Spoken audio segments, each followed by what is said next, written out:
ओम नमः सदेव्य। ओम नमः सदेव्य। ओम नमः सदेव्य। मंगलम भगवान वीरो मंगलम गौतमोगणी मंगलम कुंद कुंदाद्यो जैन धर्मोस्तु मंगलम सर्वमंगल मांगल्यम सर्वकल्याणकारकम प्रधानम सर्वधर्माणां जैनम जयतु शासनम जैनम जयतु शासनम। इस भवतरुका मूलयक जानहु मिथ्या भाव ताकू कर निर्मूलयव करिए मोक्ष पाओ करिए मोक्ष पाओ।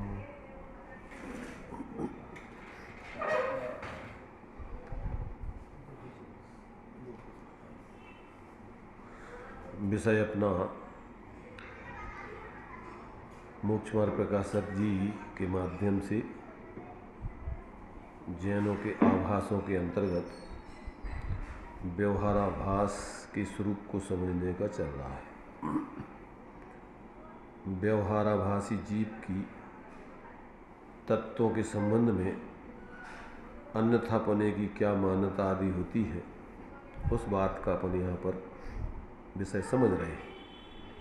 अभी जीव अजीव तत्व संबंधी अन्यथापना, आश्रव तत्व संबंधी अन्यथापना, अब बंध तत्व संबंधी अन्यथापने के संबंध में अपन विचार करते हैं। बंध तत्व का अन्यथा रूप तथा बंध तत्व में जो अशुभ भावों से नरकादि रूप पाप का बंध हो उसे तो बुरा जानता है, और शुभ भावों से देवादि रूप पुण्य का बंध हो उसे भला जानता है। परंतु सभी जीवों के दुख सामग्री में द्वेष और सुख सामग्री में राग पाया जाता है, सो इसके भी राग द्वेष करने का श्रद्धान हुआ। जैसा इस पर्याय संबंधी सुख दुख सामग्री में राग द्वेष करना है, वैसा ही आगामी पर्याय संबंधी सुख दुख सामग्री में राग द्वेष करना है। तथा शुभ अशुभ भावों से पुण्य पाप का विशेष तो अघाती कर्मों में होता है, परंतु अघाती कर्म आत्मगुण के घातक नहीं है। तथा शुभ अशुभ भावों में घाती कर्म का तो निरंतर बंध होता है, वे सर्व पाप रूप ही हैं और वही आत्मगुण के घातक हैं। इसलिए अशुभ भावों से कर्म बंध होता है, अशुद्ध भावों से कर्म बंध होता है, उसमें भला बुरा जानना वही मिथ्या श्रद्धान है। सो ऐसे श्रद्धान से बंध का भी उसे सत्य श्रद्धान नहीं है। देखिए यहाँ पर बंध दो प्रकार का अपन ने पढ़ा है। द्रव्य संग्रह जी में अपन ने पढ़ा है। इन 7 तत्वों में 2 तो द्रव्य हैं, जीव अजीव, और आसव बंधन संवर निज्जर मोक्षो सपुण्य पावाजी जीवा जीव विशेषा। जीव और अजीव के विशेष अर्थात जीवन की पर्याय हैं। तो यहाँ पर बंध तत्व को भी 2 प्रकार से यहाँ पर समझना अपन को। एक तो जिन भावों से कर्म बंधते हैं वो भावबंध कहलाता है, और जो कर्म बंध होता है वो द्रव्य बंध कहलाता है। तो यहाँ चूंकि ये बंध ही अपने लिए मूल संसार का कारण है, संसार रूप है, आश्रव बंध ही संसार के कारण है और संसार रूप है। अब अपने लिए जिन भावों से बंध होता है वे भाव तो मोक्ष के हो नहीं सकते, मोक्ष मार्ग रूप हो नहीं सकते। अब यहाँ अज्ञानी जीव क्या करता है कि चूँकि वो साधक के जीवन में जो बाहर में वृत्तादि चलते हैं और 5 महावृत्तादि के भाव होते हैं, वो चूँकि साधक के जीवन में सहचरभूत भाव है, सहचरभूत बाहर का त्याग ग्रहण आदि है। वो कोई धर्म नहीं है, धर्म का कारण नहीं है। तो ज्ञानी तो ऐसा जानते हैं, अज्ञानी जीव अंदर के जो शुद्ध भाव है उनको तो जानता नहीं। अब उसको क्या है कि जो उनके बाह्य त्याग ग्रहण दिखता है और जो प्रवृत्ति दिखती है उसी को वो धर्म मान करके ग्रहण कर लेते हैं। तो वही बात यहाँ पर बताई जा रही है कि जो बंध तत्व में जो अशुभ भावों से, जैसे आश्रव में भी अशुभ भावों को बुरा और शुभ भावों को अच्छा, ऐसे यहाँ बंध में भी, बंध तत्व में भी जो अशुभ भावों से नरकादि रूप पाप का बंध होता है उसे तो बुरा जानता है, और शुभ भावों से जो देवादि रूप पुण्य बंध, पुण्य का बंध होता है उसे भला जानता है। परंतु सभी जीवों के, सभी जीव माने मिथ्या दृष्टि जीवों के, सम्यक दृष्टि जीवों की नहीं, संसार में सभी मिथ्या दृष्टि जीवों के दुख सामग्री में द्वेष और सुख सामग्री में राग पाया जाता है। सो इसके भी राग द्वेष करने का सिद्धांत या अभिप्राय हुआ। जैसा इस पर्याय संबंधी सुख दुख सामग्री में राग द्वेष करना है, वैसे ही आगामी पर्याय संबंधी सुख दुख सामग्री में राग द्वेष करना होगा। तो मैंने इसने भाई बंध तो ये था, छोड़ने लायक था। बंध जो है आश्रव दुख का कारण है, बंध दुख रूप है, संबर एक देश सुख रूप है, संबर जो है सुख का कारण है, और निर्जरा एक देश सुख रूप है, और मोक्ष पूर्ण सुख रूप है। क्या कहा? आश्रव दुख के कारण है और बंध दुख स्वरूप है, और संवर सुख का कारण है, और निर्जरा एक देश सुख स्वरूप है, और मोक्ष पूर्ण सुख स्वरूप है। अब इसको यहाँ ये तो क्या है कि इसने तो जो है जो दुख के कारण है आश्रव पुण्य पाप के भाव, और जो इससे जो बंध होता है शुभाशुभ वो भी दुख स्वरूप ही है, चतुर्गति रूप ही है। चारों गतियों में दुख है, कोई सुख तो है नहीं। तो नरकादिक को ये दुख का कारण मानता है और स्वर्गादिक को सुख का कारण मानता है। मतलब अभिप्राय में कहता हाँ? तो वैसा ही है। क्या कहता है? धर्म बुद्धि से धर्म धारक है ना। हाँ।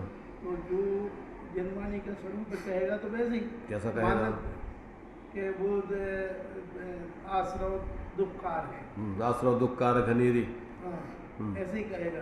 लेकिन मान्यता में उसको ऐसा बैठा रहता है। उसने आश्रव बंध का स्वरूप नहीं समझ रहा है ना वो। अच्छा। ये स्वरूप समझने में भूल कर रहा है। इसको वो संबंध निर्जरा रूप मान रहा है, इसको पुण्य भाव धर्म मान रहा है, इसको बंध का कारण नहीं मान रहा है, बंध रूप नहीं मान रहा है। तो ये उसकी बंध तत्व संबंधी भूल चल रही है। तो इसमें जो है कहते हैं कि इसका तो क्या है कि वो राग द्वेष करने का अभिप्राय रहा, बाहर की अनुकूल सामग्री या सुख के कारण जो है स्वर्ग आदि जो लौकिक दृष्टि से, परमार्थ से तो सुख का कारण जो है अपना स्वरूप ही है, और उसके आश्रय से प्रकट होने वाली एक देश शुद्धता पूर्ण शुद्धता ही सुख स्वरूप है। अब वो तो ये जानता नहीं है, ये तो बाहर में ही संयोगों में ही इनमें ही वो सुख मानता है, तो उन संयोगों के कारण जो है उनको सुख का कारण मानता है। तो ये उसकी भूल चल रही बंध तत्व संबंधी, भाव बंध और द्रव बंध दोनों की भूल, क्योंकि स्वर्गादिक जो है वो बंध ही स्वरूप है, बंध में ही भूल चल रही। तो इस प्रकार से कहती हैं कि इसका सुख दुख जो इस प्रकार की आगामी पर्याय संबंधी सुख दुख सामग्री उसमें भी राग द्वेष करने की वृत्ति रही, यानी स्वाश्रय से बीतरागता तो उसने जीवन में प्रकट करी नहीं। तथा शुभ अशुभ भावों से पुण्य पाप का विशेष तो आघाती कर्मों में होता है, परंतु आघाती कर्म आत्मगुण के घातक निमित्त रूप में नहीं है। तथा शुभ अशुभ भावों में घाती कर्मों का तो निरंतर बंध होता है, वे सर्व पाप रूप ही हैं, और वही आत्मगुण के घातक हैं। इसलिए अशुद्ध भावों से कर्म बंध होता है, उसमें भला बुरा जानना वही मिथ्या श्रद्धान है। तो अभी तो द्रव्य बंध और भाव बंध, तो भाव बंध में तो अपन को शुभाशुभ भाव अशुद्ध भाव है, तो वे तो अपने अशुद्ध भाव जो है वो दुख ही रूप है, समझ रहे ना। वे अपने अशुभ भाव भी बंद, अशुभ भाव जो शुभाशुभ भाव बंध के कारण है, तो वो तो कर्मों की अपेक्षा हो गई। पर भावात्मक रूप में विचार करो तो भी तो दुख ही स्वरूप है। जो बेकारी भाव है जिसको अपन बोलते हैं कि अशुभ को तो अशुभ दुनिया मानती है, पर शुभ को भी अशुभ मानना कोई बिरलों का होता है। पाप को तो पाप सारी दुनिया कहती बुरा, पर पुण्य को भी पाप जानने वाले, पाप माने क्या, पाप माने दुख रूप जानने वाले, मतलब दुख रूप। भाई संसार में जीव सुखी होना चाहता है, दुख नहीं चाहता है, तो जो तीव्र कसा है वो तो दुख रूप है ही, पर मंद कसा है कौन सी सुख रूप है, वो तो दुख ही रूप है। इसलिए उसके भावबंध का भी भाई स्वरूप सही नहीं समझा और द्रव्यबंध का भी स्वरूप सही नहीं समझा, दोनों बंधों में इसकी भूल चल रही है। तो यहाँ पर जो है देखो, यहाँ पर तो कर्म चेतना को बंध का कारण कहा है, कर्म चेतना बंध का कारण है, और चौथे अधिकार में कर्म फल चेतना को बंध का कार्य बताया है। ये बंध के कारण हैं, यहाँ जो भूल बतला रहे हैं ये बंध के कारण हैं विकारी भाव, और उधर वो बंध के कार्य रूप में लिया है कर्म चेतना और कर्म फल चेतना। ये है कर्म चेतना। इसको देखो, वैसे एक ही चेतना में दो रूप है इसके, इसमें हाँ सतखंडागम में ऐसा ये विषय आया है, जय धवला है उसमें इसका खुलासा आया है। उसमें ये दिया उन्होंने कि एक तुम्हारे से प्रवाहमान और एक अप्रवाहमान उपदेश। परम अभी वर्तमान प्रवाहमान उपदेश में कर्म चेतना और कर्म फल चेतना को अलग अलग मानते, पर अप्रवाहमान उपदेश में ये दोनों एक ही है। अप्रवाहमान उपदेश और प्रवाहमान उपदेश मतलब अप्रवाहमान और प्रवाहमान का अर्थ होता है जो चल रहा है वर्तमान में वो प्रवाहमान कहलाता है। बहती हुई रुकी, बहती हुई नदी और बगैर बहती हुई नदी। तो अभी ये प्रवर्त लोक में इस प्रकार की प्रवृत्ति में मान्यता में नहीं है लोगों की। कौन सा? अप्रवाहमान। जो कर्म चेतना है और कर्म फल चेतना है ये दोनों एक ही है। जैसे एक व्यक्ति है, वही बाप है, वो बेटा है, इसको समझने में लोगों को थोड़ी दिक्कत आती है। भैया बाप और बेटा कैसे हो जाए? वो है दोनों दोनों। क्यों? कि विवक्षा दूसरी है। विकारी परिणाम कर्म के उदय का कार्य है, इसलिए वो कर्म फल चेतना है, और विकारी परिणाम कर्म बंध के कारण है, इसलिए इसको कर्म चेतना कहते हैं। अच्छा, इसलिए दोनों को एक ही कह दिया। हाँ, माने दो कर्म चेतना और कर्म फल चेतना एक ही है। एक व्यक्ति बाप है, एक ही बेटा है, विवक्षा अलग अलग है। अब सामान्य है, ऐसे कैसे हो सकता है? वही बाप वही बेटा कैसे बनेगा? समझ में आ रहा है? मतलब बाप के पीछे वो बेटा, बेटे के तो ऐसे ही जो है कर्म के उदय का कार्य होने से अपन को समय सार में दिया ही हुआ है। क्या दिया है? कि ये आत्मा का कार्य नहीं है, ये कर्म के उदय का कार्य है। कौन? विकारी परिणाम ये आत्मा के कर्म का कार्य है। क्यों? कि उसको अपने स्वभाव का, अब उसमें अपन को देखो यहाँ निमित्त रूप में दोनों लेना है। विकारी परिणाम निमित्त रूप में, कर्ता रूप में कर्म बंध के कारण नहीं लेना है। विकारी परिणाम कर्म बंध के निमित्त कारण है। उपादान कारण तो कर्मों का अपना अपना स्वयं का ही परिणाम स्थिति अनुभाग आदि रूप होता है।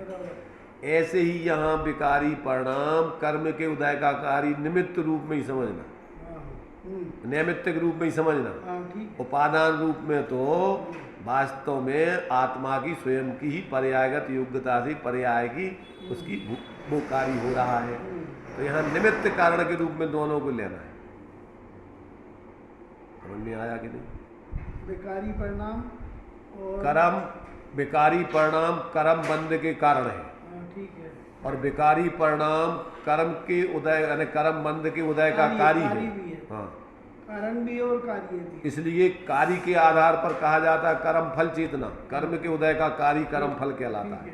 कार्य तो ये बाद में होगा, तो बाद ही में तो होगा। अभी तो कारण है जिससे अपने लिए कर्म एक ही संग चल रहा है, देखने की अकेला दृष्टिकोण अलग अलग लगाना है। एक ही समय में दो ही काम हो रहे हैं। यही समय कार्य भी हो रहा है, यही समय कारण भी हो रहा है। कारण भी हो। जो तुम्हारा बेकारी परिणाम है उसी समय वो कर्म बंध का कारण हो रहा है, उसी समय कर्म के उदय का कार्य हो रहा है। बेकारी परिणाम अपने आप हो जाए, बेकार कर्म के उदय के क्या? ठीक है। नहीं, ये तो हो गए। का भी तो हो गए, कछु नहीं हो गए। अगर तुम्हारी समझ में कछु नहीं कार्य है। भी हो गए। हाँ, अब जो कार्य हुई है जी दोबारा फिर आने तो इसका कारण बनेंगे। अरे वो आगे बनेंगे, पर अब कारण बन गए भी, उसके जो है कारण हो गए बंद के कि नहीं हो गए। बस अब तो जो बताऊँ ने कि भाई कारण भी है, भाई कार्य भी है। भाव आश्रय और भाव बंध में क्या अंतर है? हैं? भाव आश्रय और भाव बंध। भाव आश्रव भाव बंध में अपने लिए प्रथम समय में उनको आश्रव कहते हैं, द्वितीय आदि समय में उनको बंध कहते हैं। आ गया समझ? तो ये जो है, इसलिए ईर्य पताश्रव और सांप्रायिक आश्रव दो प्रकार का। सच्चिकरण भाव लिया उसने, सच्चिकरण। सचक्करता जो है वो बंध रूप है। बंद रूप है। भाव दीदी का जितनी सच्चिकरण। हाँ वो उसमें वही उसमें गर्भित हो गया भाई। जितने समय तक जो है वो बनेंगे तो वो सचक्करता ही से तो बनेंगे, नहीं तो वो सचक्करता नहीं होगी तो आए हो गए। तो इसलिए कर्मों का आश्रव तो होगा, बंद नहीं होगा। योगों से आश्रव होता है मात्र, बंद नहीं होता है। तो क्यों नहीं होता है? क्योंकि उसमें मलिनता नहीं है उपयोग की। मलिनता से दृष्टांत समय सार में दिया है। काय का दिया? धूली का चिपकने का। पहलवान लोग अखाड़े में व्यायाम करते हैं, तो ये धूली काय से चिपकती है? क्या व्यायाम करने से चिपकती है? मन वचन काय के योगों से, आत्मा के प्रदेशों की चंचलता से क्या है? कर्म बंद होता है क्या? इसलिए जिनको बंद नहीं करना है वो कसाय नहीं करें।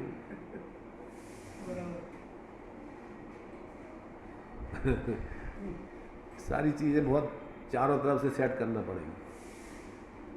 शास्त्रों को पढ़ना अलग चीज है, उसमें से मर्म समझ करके अपना प्रयोजन साधन अलग चीज है।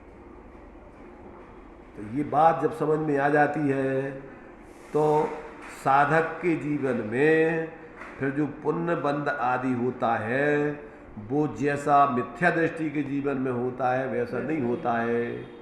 क्योंकि उसके उस जाति की कसाय मिथ्यात आदि का भाव और कसाय उस प्रकार की नहीं होती है। अभिप्राय चेंज हो गया। अभिप्राय नहीं, उसकी परिणति पूरी चेंज। परिणति भी चेंज हो गई, मतलब उसकी पकड़ जो है ना चेंज हो गई। अशुभ और अशुभ इनमें क्या अंतर है? इसमें शुभाशुभ भाव दोनों अशुद्ध भाव कहलाते हैं। अच्छा, अशुभ मतलब ये दोनों ही कहलाएंगे। सामान्य से दोनों को अशुद्ध कह देते हैं और भेद करके कहो तो उसको शुभाशुभ कहते हैं। मतलब अशुभ अशुद्ध भी है। हैं? अशुभ और शुभ दोनों अशुद्ध है। तो है ही, मतलब अशुभ भी अशुद्ध ही कह सकते हैं अपन उसको। अरे कह सकते हैं, है ही होता है। अशुभ भाव में अशुद्धता की अधिकता है। भाई अधिकता है, परंतु अभी तो सामान्य से अशुद्ध और शुद्ध का भेद समझ रहे हैं। तो दोनों को कम बुखार और ज्यादा बुखार सामान्य से बुखार ही कहलाता है। समझ में आया कि चाहे 99 डिग्री हो चाहे 105-6 डिग्री हो, कि भैया कहा है कि बुखार है। अब बहुत सूक्ष्म अंदर में समझो कि जो कम है कि ज्यादा है वो दूसरी बात है। मंद का साय कम बुखार है, तीव्र का साय जो है। तो अब ये जो है यहाँ पर इस भेद को, इस मर्म को नहीं जानता है। देखो अपन जो है थोड़ा सा पीछे लौट के देख लें बंध तत्व की यहाँ जो भूल बताई है। चौथा अधिकार 83 पेज।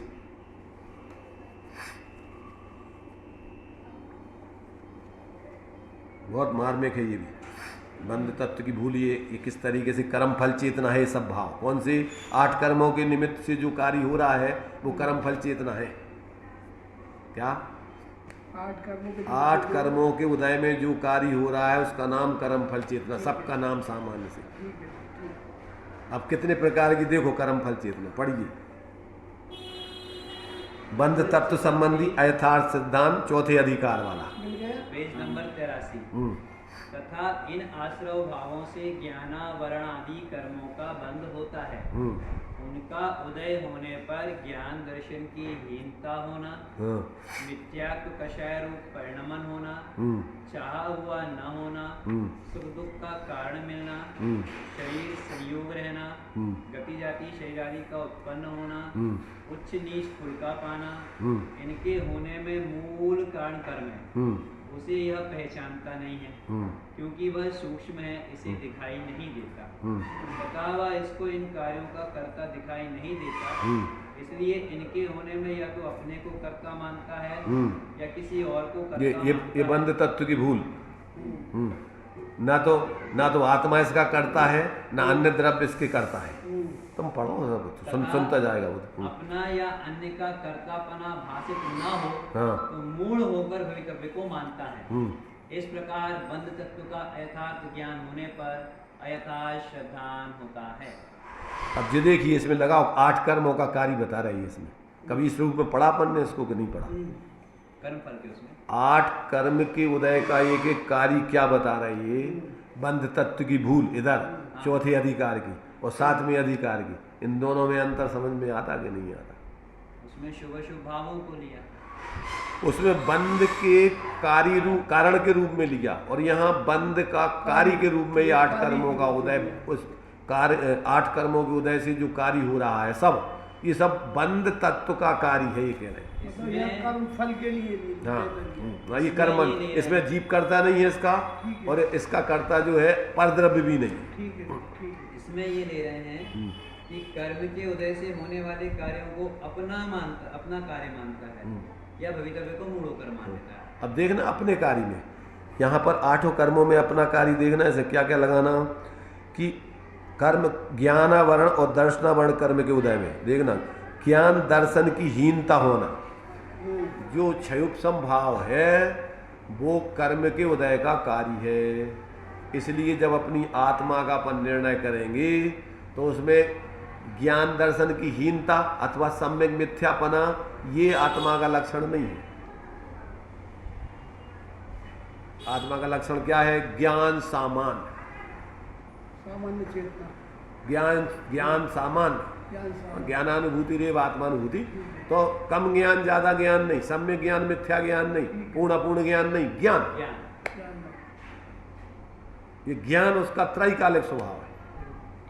और ये सब कर्मकृत भाव है, तो कर्मकृत भाव ना तो मति ज्ञान, ना सुतक ज्ञान, ना अवधि ज्ञान, ना मनप्रय ज्ञान, ना केवल ज्ञान, ना कुमति ज्ञान, ना कुश्रुत ज्ञान, ना कुअवधि ज्ञान।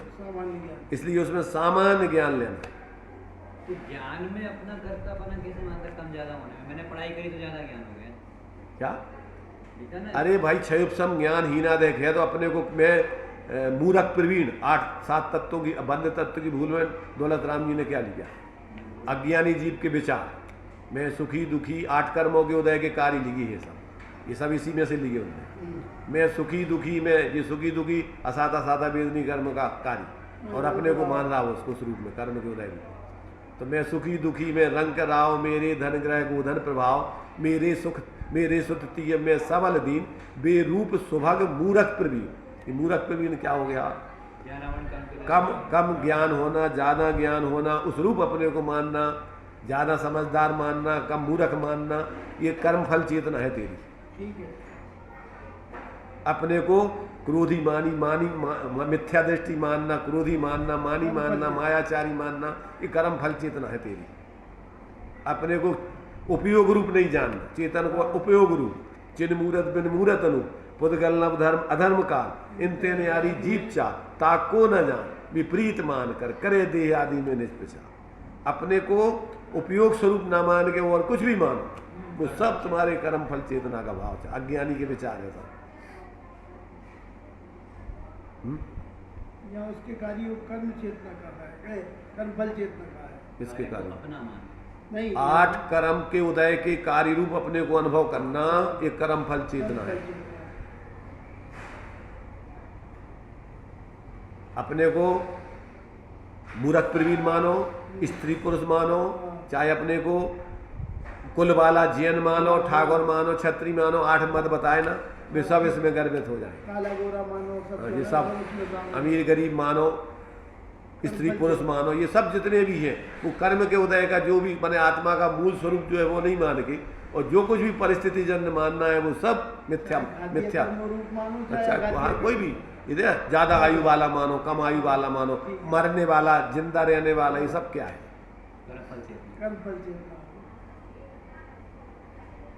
आठ कर्मों के उदय का कार्य।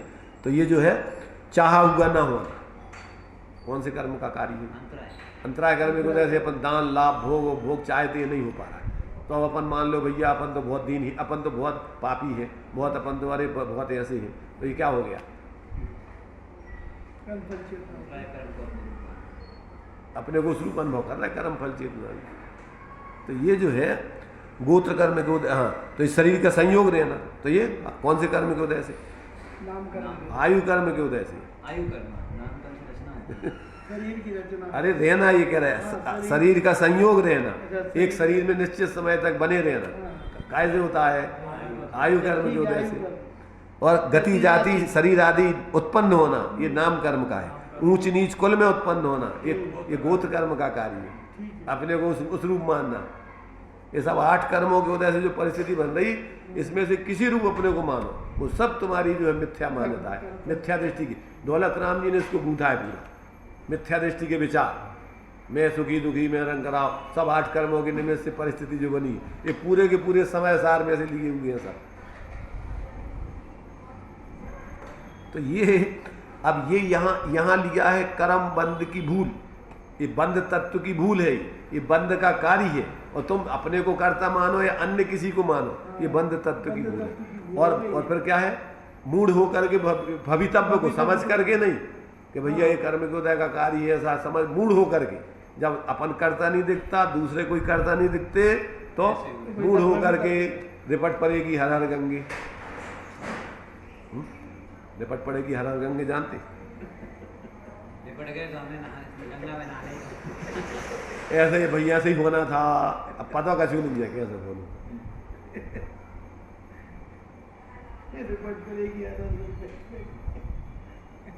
तो ये जो है माने एक ही भाव कर्म बंध का कारण है, कर्म उदय का जो मोह राग देश आदि के भाव है, ये दे रहा मिथ्यात का साया भी ये कर्म के उदय का कार्य है। स्वभाव है, आत्मा का स्वभाव नहीं है करने का कसाय। कर्म को अलग अलग कर दो, फिर शुद्ध करके फिर कर्म विकारी भाव करा के बताओ सिद्धों को। न द्रव्य स्वभाव है रागादिक करना, न पर्याय स्वभाव। हाँ ये बात अलग है कि कर्म नहीं कराते, पर कर्म के बिना नहीं होता, ये ध्यान रखें। कर्म नहीं कराते, लेकिन अविनाभावी संबंध है विकारी परिणामों का और कर्म के उदय आदि। होने पर होना, नहीं होने पर नहीं, उसके बिना, पर उससे नहीं होना, ये भी लगाना, कर्ता कर्मपना नहीं लगाना, पर निमित्त नैमित्तिक संबंध भी अविनाभावी। बिना विकारी परिणामों के कर्म बंध नहीं होता, आठ कर्म रूप परिणाम नहीं होता प्रकृतियों का, और बिना कर्म के उदय के राग द्वेष मोह आदि के भाव नहीं होते, पर वे कर्ता नहीं है, मात्र निमित्त ही है। जीव की अपनी पर्यायगत योग्यता से कार्य होते हैं। तात्विक दृष्टि से जब तक आप निर्णय नहीं करोगे तो भ्रमित रहोगे।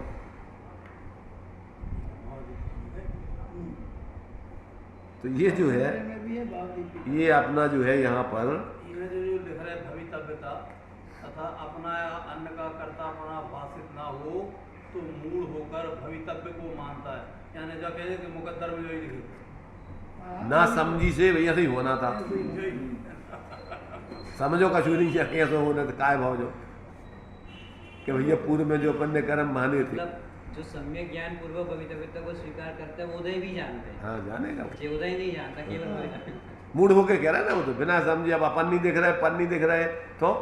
और ज्ञानी अपने को कर्ता मानेगा इसका, जब वस्तु तत्व का विचार करेगा तो विकारी भाव कौन ने करे? कर्म ने कराए। वस्तु स्वरूप की दृष्टि अपनी पर्यायगत योग्यता से जीव ही उसका करता है, बराबर, ठीक है। परंतु जब अपन को स्वरूप का बोध कराना है तो वो कर्म के उदय का कार्य बता देंगे उसको, वह विवक्षा दूसरी है। और जब कर्म के ही मान लेगा तू, निमित्त कोई कर्ता मान ले, तू सुचंदी हो जाएगा तो कहेंगे भैया ये कर्म ने नहीं कराए, परद्रव्य तेरी कर्म विचारे कौन, भूल तेरी अधिकाई, तेरी अधिकारी। तू नहीं उसमें अपनी मूर्ता से पैदा किए सब भाव। बहुत सारी विवक्षाएं हैं इनमें। तो मतलब ये कर्म बंध का जो भी है इसके लिए कर्ता जीव खुद है। कर्म बंध के भाव जो हो रहे हैं वे कर्म बंध के भाव जीव की पर्याय में जीव ही कर रहा है, क्योंकि या परिणमति सा कर्ता की परिभाषा क्या है, जिस रूप में जिसका परिणमन होता है कोई द्रव्य उसका करता है, वो गुण ही उसके करता है। करता ही कर्म रूप से पढ़ ये क्यों कहते हैं अपन के ये तो कुछ करता ही नहीं है, और जो अपने आप को कर्ता मानता है वो मिथ्या दृष्टि है। अरे भाई स्वभाव और विभाव, पर्याय स्वभाव और द्रव्य स्वभाव, अपन को ये विभाग समझ में आने चाहिए। द्रव्य स्वभाव से आत्मा कोई पर्याय का करता नहीं है, द्रव्य स्वभाव से सामान्य उसमें पर्याय देखी नहीं जाती। करता नहीं है का मतलब क्या, कि उस समय आपको पर्याय न देख के आत्मा का ध्रुव स्वभाव, एक रूप भाव, आत्मा में उत्पाद व ध्रुव युक्तम सत अथवा गुण पर्याय व द्रव्यम, तो गुण एक रूप रहते हैं। कथनचित समझ लेना, गुण कथनचित एक रूप रहते हैं, कथनचित अनेक रूप होते हैं, उत्पाद व रूप होते हैं। यदि द्रव्य कथनचित द्रव्य स्वभाव नित्य है और द्रव्य नित्य अनित्य है, ये समझ लेना। ज्यादातर बहुत भ्रमित है, द्रव्य स्वभाव नित्य है और द्रव्य नित्य अनित्य है। द्रव्य नित्यानित्य और द्रव्य का स्वभाव नित्य है। द्रव्य स्वभाव, द्रव्य का स्वभाव नहीं, द्रव्य के स्वभाव तो दो ही है ये। कौन से, पर्याय स्वभाव और ध्रुव स्वभाव। माने द्रव्य स्वभाव और द्रव्य का स्वभाव, इन शब्दों में अंतर क्या होगा? देखो ऐसा है, उसको अपन को द्रव्य, जब अपन बोलते मोह, जब अपन बोलते मोह तो मोह में राग द्वेष मोह तीनों ले लेते, दर्शन मोह और चारित्र मोह ले लेते। जब अपन कहते राग द्वेष मोह तो क्या लोगे, मतलब मिथ्यात्व, उसे मोह में मिथ्यात्व लेना है, और यहाँ राग द्वेष अलग हो गए। तो उस मोह का अर्थ कहाँ कौन सी विवक्षा में ले रहे हैं, तो कहाँ द्रव्य स्वभाव में उसका ध्रुव स्वभाव ले रहे हैं और कहाँ द्रव्य स्वभाव में उसका पर्याय स्वभाव ले रहे हैं। जब पर्याय स्वभाव को अलग बता रहे तो वहाँ वो द्रव्य में वही लेना है, कौन सा, नित्य स्वभाव। नित्य स्वभाव। हाँ, जब एक बता रहे हैं तो हाँ, अनित्य स्वभाव। जब एक बता रहे हैं तो उसमें दोनों आते हैं। जब द्रव्य कह रहे हैं, जब मोह सामान्य कह रहे हैं तो उसमें दर्शन मोह चारित्र मोह दोनों आएंगे। और जब अपन राग द्वेष अलग कह रहे हैं और राग द्वेष मोह कह रहे हैं तो मोह दर्शन मोह कहलाएगा। ऐसे जब अपन अनित्य स्वभाव पर्याय का अलग बता रहे हैं, वो द्रव्य का स्वभाव तो उसको त्रैकालिक स्वभाव लेना है। अभी तो वक्ता के अभिप्राय के ऊपर है। शब्द तो एक शब्द के अनेक अर्थ होते हैं और अनेक अर्थों का एक शब्द होता है। द्रव्य का स्वभाव और द्रव्य स्वभाव दोनों फर्क हो गए। भाई द्रव्य का स्वभाव जब लोगे तो दोनों स्वभाव मानना दोनों पड़ेगा। लेना पड़ेंगे, नित्य नित्य दोनों लेना। हाँ हाँ, और द्रव्य स्वभाव, द्रव्य स्वभाव लोगे तो अपेक्षा से। हाँ, तो पर्याय स्वभाव द्रव्य स्वभाव फिर नित्य स्वभाव लेना होगा। ठीक, क्लियर।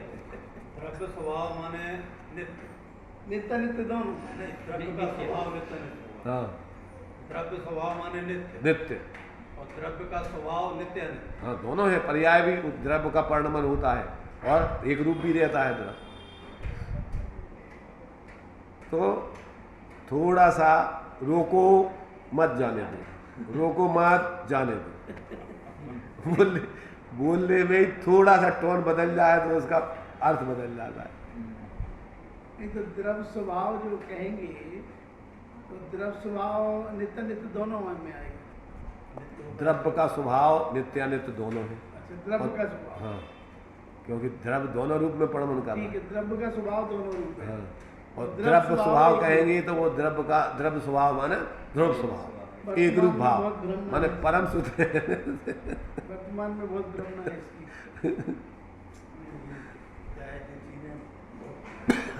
इसको पहली चीज तो इतनी गहराई से चिंतन करना ही बहुत विरल है। हाँ, बहुत दूर चीजें हैं ये।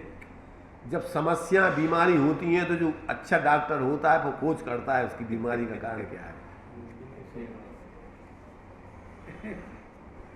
ये आभासी खोज करे हुए है कि भैया जी आभासी शास्त्र पढ़ के तुम इन्हीं में से कैसे बन गए तुम आभासी। बातें वही कर रहे, वही प्रवृत्ति देख रही हो तो मैं यही में कह रही हो तुम आभासी हो, तुम कह रहे सही हो। अमीर चना खा रहा हो तो कह रहा हो कि भैया शौक से खा रहा हो, और गरीब खा रहा हो कि भूखों मर रहा हो। अब तो उल्टी दशा हो गई, पहले की बात है अब तो पहले घोड़ों को खिलाए जाते थे जानवरों को चना, अब तो चना महंगे हो गए, गेहूँ वगैरह सस्ती है, उल्टी बदलती रहती ना दशा पहले ये कूदो मूदो ये है जी, अभी आजकल जो खा रहे ना ये बड़े आदमी नहीं, अब जो बड़े आदमी खा रहे हैं समझ रहे, उनके लाने जो जिनके लाने फैट बढ़ रहा है तो उनके लाने गवर्नमेंट कह रही है अब ये खाओ, तो अब ये महंगे होगा, अब ये सस्ते हो गई चीजें ऐसी चीज तो मिलता ही नहीं है। रोटी सामान पहले तो मजदूर लोग खाते थे ये, हाँ क्योंकि कोई खाते नहीं थे, मजदूरी खाते थे। अब मजदूरों को चाहिए ताकतवर चीजें, और इनको सेठों को चाहिए बेहसी चीज जिनमें वो कम है फैट वगैरह भाई बेमेहनत करते तो उनको चाहिए ताकतवर चीजें, और जो कछु कर नहीं रहे तो इनको पाचन शक्ति कमजोर है, तो इनके लिए बगैर फैट वाली चीजें चाहिए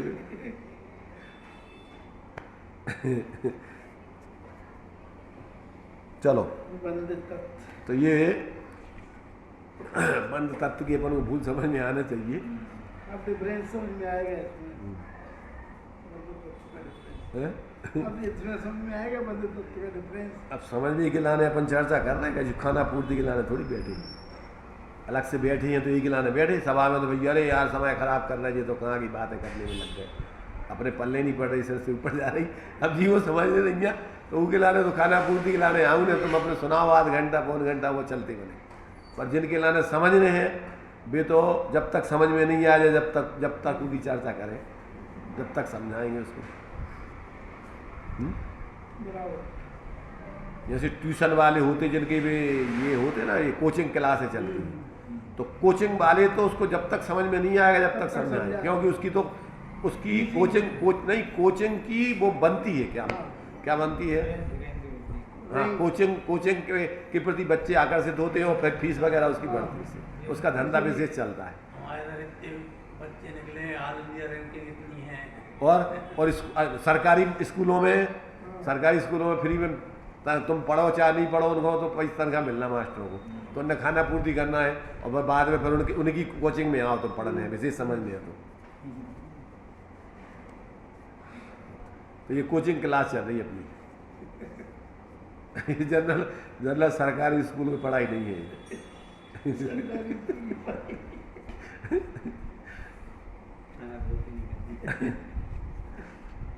तो अब यहाँ पर अपन को बंध तत्व संबंधी भूल समझ में आ रही है नहीं?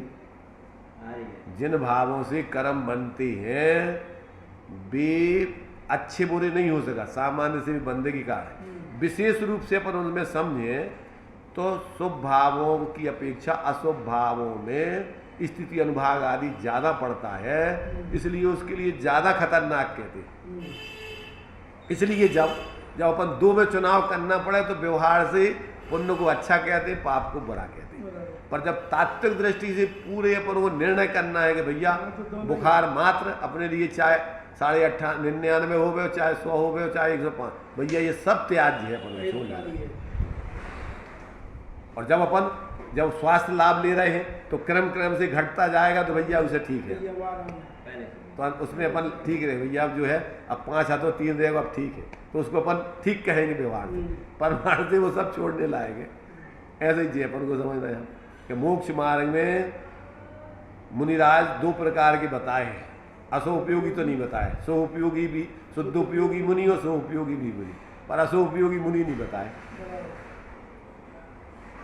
मुनिराजों की उस भूमिका में सोपयोग तो चलता है, असोपयोग नहीं चलता है प्रवृत्ति में, समझ रहे ना। और वैसे तो परमार्थ से वो शुभाशुभ जो है सब बंद के कारण, इसलिए वो छोड़ने लायक ही है, पर मजबूरी है अभी सीधे अपन शुद्ध में नहीं जा पा रहे, तो क्या करना कि भैया अपन को कम कसाय जिसमें अपने कम बंद हो रहा है तो उसकी अपेक्षा ये ठीक है। लोग जिसे अशुभ उपयोग कहता है वो अशुभ उपयोग नहीं चलता क्या मुझे, क्योंकि काम का परिणाम तो कहाँ वेद का परिणाम 9वें गुण स्थान में जाता है। देखो वैसे तो सम्यक दृष्टि को असोपयोग नहीं होता सामान्य से, हेतु समझो उसमें, नहीं, हेतु समझो, क्योंकि सम्यक दृष्टि को दुर्गति नहीं होती कभी। नहीं होती। ठीक है। दुर्गति कैसे होती है? पाप भावों से। व्यवहार से शुभ गति होती है पुण्य भावों से। ठीक है। तो इसका मतलब सामान्य से तो सम्यक दृष्टि को भी ऐसे अशुभ भाव नहीं होते जिसमें वो दुर्गति में चला जाए।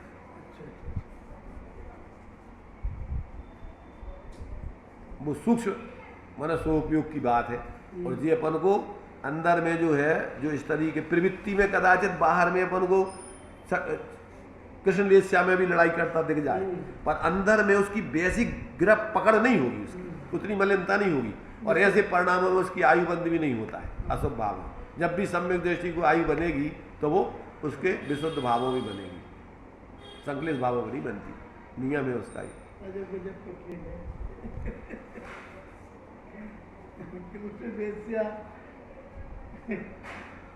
वो परिस्थिति जन है उसका, उसमें उसको करने का बिल्कुल भी रुचि नहीं है, और वो परिस्थिति जन नहीं कर रहा है। तत्काल अवसर मिलता है वो वहाँ से हट करके अपने परिणामों की विशुद्धता में आता है।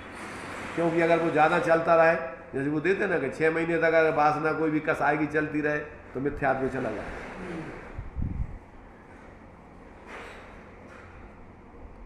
ये कुछ मर्म है। सम्यक दृष्टि बुद्धिपूर्वक अपने परिणाम बिगाड़ना नहीं चाहता है, और वास्तव में उसको अच्छा नहीं मानता। जो भी अगर मान लीजिए जो भी चल रहे हैं भाव उसके, उसमें हे बुद्धि चल रही है उसकी, किसी भी अशुभ अरे किसी भी अशुद्ध भाव में कसाय में उसको उपादेयपना नहीं है। आश्रय बंध तत्व में उसको कोई उपादेयपना नहीं है, हित बुद्धि नहीं है। क्यों होगी? तो ये जो है ऐसे अपन को ये कुछ मर्म की बातें अपन को समझने लागे। क्यों होगी? तो इसमें अपन को ये जो बंध तत्व संबंधी अन्यथा रूप है उसका, कि उसको जो है इस प्रकार की क्या है, जो शुभाशुभ भाव है जो बंध के कारण है। शुभ भाव चूँकि स्वर्गादिक के बंध के कारण है, अशुभ भाव नरकादिक के बंध के कारण है, तो वो इनको तो अशुभ भावों को तो नरकादिक के बंध के कारण जान करके छोड़ना चाहता है, बुरा मानता है, हे मानता है, और शुभ भावों के लिए वो स्वर्गादिक का कारण अच्छा मान करके उसमें प्रवृत्ति करता है। शुद्ध भाव का उसको पता नहीं है। तो इसलिए उसमें जैसे इस पर्याय संबंधी पुण्य पाप के निमित्तों में उसके लिए राग द्वेष की वृत्ति बढ़ती है, अच्छा बुरा मानता है, ऐसे ही अगले भाव संबंधी उसको उन संयोगों में राग द्वेष की वृत्ति बढ़तेगी, चलती रहती। इसलिए उसको बंध तत्व का सही विवेक नहीं है ये। और भावात्मक रूप में तो कसाय जितनी भी है वो सब दुखी रूप है। आगे बंध का कारण बनेगी वो तो दूसरी बात हो गई, और वर्तमान में ही वो उसके लिए दुख रूप है, क्योंकि उसके लिए अपने शुद्ध स्वरूप का अनुभव है नहीं, इसलिए वो सुखरूप भाव को जानती नहीं है। यहाँ कह रहे हैं बंध तत्व में कि शुभ भावों से देवादी रूप पुण्य का बंध हो उसे भला जाना, और नीचे कह रहे हैं संवर तत्व में कि शुभ भाव को संवर का कारण मानना है। हाँ तो ठीक है ना, वो तो वो देखो बे चीजें जो है बस उनमें सिर्फ अकेला क्या बदल जाएगा, दृष्टिकोण बदल जाएगा। बात तो वही बताना है उन्हें, यही सब संसार के कारण है। उन्हीं में तुम अगर संवर का कारण है, मोक्ष का कारण है आदि, तो ये सब वो संबंधी भूल हो गई तुम्हें। ये सब भाई यहाँ भी अभी तुम्हारी बंध तत्व की भूल बता रहे हैं कि ये बंध के तो कारण है, तो वही में अच्छा बुरा कर रहे हैं।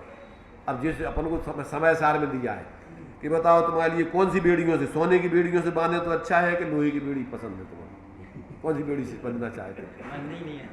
तुम्हारे लिए जो है एक क्लास जेल में बंद किया जाए तो वो अच्छा है कि 3rd क्लास जेल में रहना चाहते हो?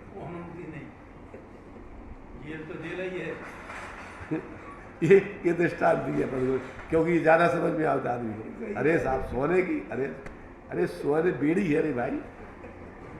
दूसरा दृष्टांत दिया कि बताओ चंदन की लकड़ी से जलना चाहते हो कि खैर की लकड़ी से जलना चाहते हो?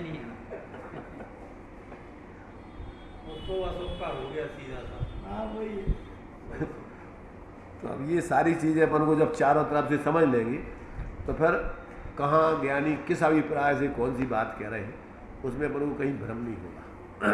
बराबर उसका अपन चारों तरफ से लगा लेंगे हिसाब पे, ये विवक्षा ये विवक्षा है।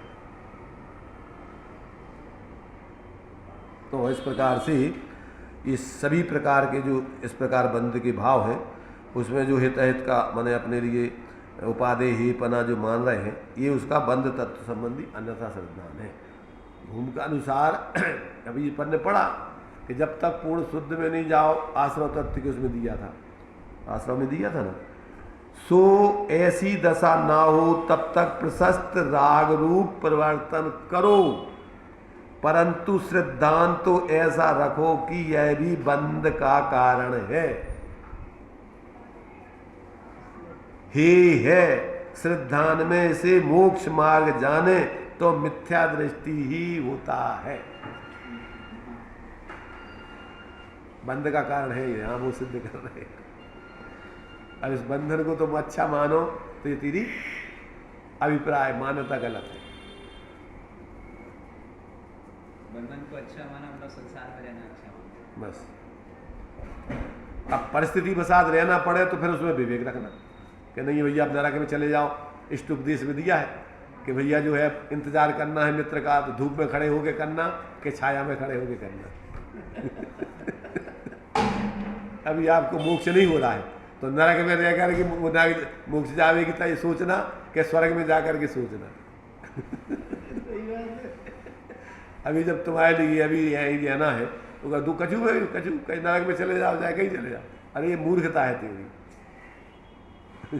इसमें विवेक रखना। अब दोनों को सर्वदा ऐसा करके फिर ऐसी सुचंदाचारी नहीं हो जाना। सही बात।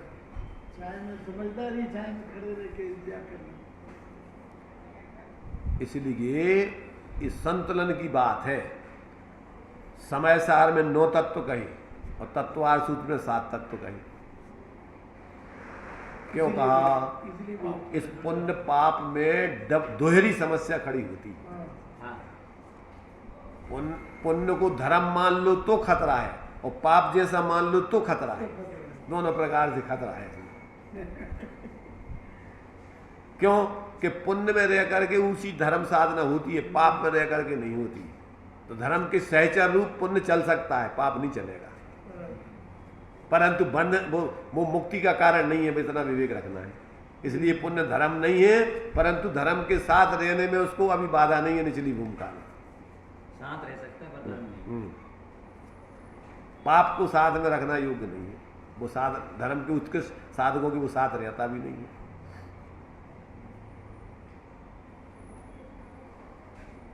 तो इसका जो है अपन ने चारों तरफ से थोड़ा हर प्रकार से इनके संबंध में कैसी कैसी आचार्यों ने कहाँ कहाँ क्या क्या इसके बारे में किस दृष्टिकोण से भूलें बताई हैं और किस दृष्टिकोण से अच्छा भी कहा है, तो वो सब समझ लेना चाहिए। समझ में आया कि नहीं? जब संसार और मुक्ति का निर्णय करना है तो इसमें 2 टूक निर्णय करना कि जितने भी पुण्य पाप हैं वो सब ही हैं छोड़ने लायक। जब संसार में रहना है तो अभी पूर्ण मुक्ति नहीं हो रही है तो भैया अभी अपन चलो इसकी अपेक्षा ये ठीक। छांट नहीं है, अभी ताज़ी सब्जी नहीं आई, कोरोना काल चल रहा है, अब बासी में से लेना है तो क्या करना है? क्या आंखें बंद करें, कुछ भी लेना है नहीं, उसमें से अपन को बुरी में से अच्छी निकालना है। तो इस प्रकार से ये बंध तत्व संबंधी अपन ने जो है थोड़ा सा विचार किया है। और इस पर देखना अपने जीवन में कि अपन वास्तव में इस प्रकार से इसमें कहाँ कैसी अपने जीवन में मान्यता चल रही है। अभी अपना टाइम हो चुका है, यहीं अपन विराम लेते हैं। निज निधि निज में बताए यह